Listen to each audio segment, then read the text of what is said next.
The question is list some of the items included in the partnership deed. तो partnership deed में हम क्या क्या चीजों को इंक्लूड करते हैं। तो अगर हम बात करें पार्टनरशिप डीड की, तो पार्टनरशिप डीड आपका एक रिटन अग्रीमेंट होता है जो स्पेसिफाई करता है कि आपके पार्टनरशिप का क्या टर्म्स एंड कंडीशंस है, राइट। तो हम पार्टनरशिप डीड में क्या क्या चीजों को इंक्लूड करते हैं। तो सबसे पहले आपके पार्टनरशिप डीड में क्या होता है, तो आपके पार्टनरशिप फॉर्म का नाम, ठीक है, कि आपके पार्टनरशिप फॉर्म का नाम क्या है, वो होता है नेम ऑफ द फॉर्म, ठीक है। इसके अलावा क्या आपकी पार्टनरशिप फॉर्म का क्या नेचर ऑफ बिजनेस है और क्या लोकेशन है, ठीक है, nature of business and location, ठीक है। इसके अलावा आपके पार्टनरशिप फॉर्म का क्या ड्यूरेशन है, ये भी आपका स्पेसिफाइड होता है, ड्यूरेशन, ठीक है। फिर आप किस पार्टनर ने कितना कैपिटल को कंट्रीब्यूट किया है, इन्वेस्टमेंट किया है, वो भी investment by partners, investment by partners.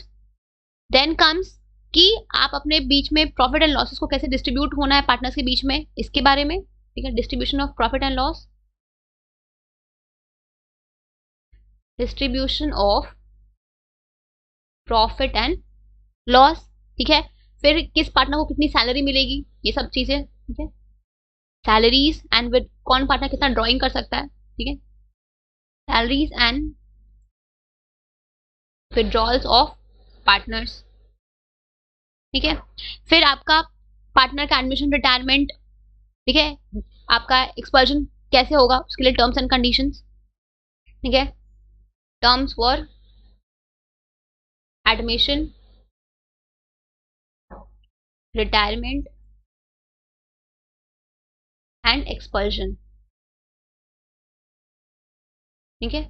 किसी पार्टनर को एडमिट करना है या फिर अगर किसी पार्टनर को रिटायर होना है या फिर किसी पार्टनर को अगर निकालना है तो उसके लिए क्या टर्म्स एंड कंडीशन है, क्या रूल्स होंगे, ठीक है। फिर आपको अपने पार्टनर्स को अपने कैपिटल पे कितना इंटरेस्ट मिलेगा, कितना ड्रॉइंग पे कितना इंटरेस्ट लगेगा, ठीक है। फिर आपको अपने फॉर्म को डिसॉल्व करना है तो क्या प्रोसीजर होगा, procedure for dissolving the form, ठीक है, for dissolving the partnership form, ठीक है। आप अपने अकाउंट्स को कैसे प्रिपेयर करोगे, ठीक है, डिस्प्यूट्स को कैसे सॉल्व करोगे, मेथड टू प्रिपेयर अकाउंट्स, ठीक है, and then method to solve disputes.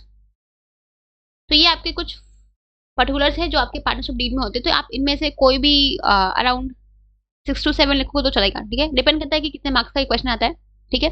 तो उसके हिसाब से आपके अकॉर्डिंग उसके अकॉर्डिंग आपको लिखना होगा, ठीक है। अगर 2 to 3 मार्क्स का है तो 5 to 6 कंटेंट इज सफिशिएंट, अगर 3 to 4 मार्क्स का है तो 7 to 8 कंटेंट इज सफिशिएंट। तो ये तो बहुत बेसिक है कि पार्टनरशिप का नाम, नेचर, बिजनेस, फिर आपका पार्टनरशिप ड्यूरेशन क्या है, सैलरी वेजेस कितने होंगे, कौन पार्टनर कितना पैसे लेके आया है, ठीक है, किसको कितनी सैलरी मिलेगी, किसको कितना, हम प्रॉफिट एंड लॉस को कैसे डिस्ट्रीब्यूट करेंगे, थर्ड को कैसे सॉल्व करेंगे। तो सब आपके बेसिक चीज है जो आप याद कर सकते हो बहुत सिंपली, ठीक है।